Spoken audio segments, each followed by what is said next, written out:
Welcome to McPlum, simple solutions served daily.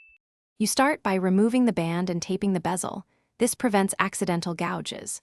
Once done, keep a shallow tray of water and use 400 grit to level deep scratches, sanding gently along one axis. You must keep the glass constantly wet so abrasive particles rinse away. This prevents new micro scratches.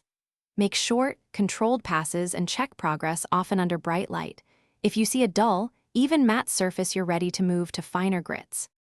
Once the matte finish is uniform, switch to 800 grit and then 1200 grit to remove the coarse scratch patterns left by earlier sanding. You should reduce pressure at each step so you're removing the previous grit scratches, not creating worse marks. Make slightly different stroke patterns, parallel for 800, small circles for 1200, because that evens out cross-hatching. Keep rinsing and blot dry with a microfiber cloth to inspect. You finish by applying a small amount of cerium oxide or jeweler's polishing paste to a felt pad and working the glass in light circular motions. This restores clarity by removing the remaining microabrasions. Once you achieve the shine, clean the surface with 70% isopropyl and a lint-free cloth to remove residue.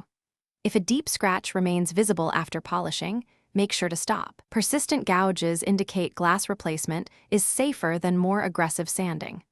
One troubleshooting tip: if polish leaves haze, continue gentle buff.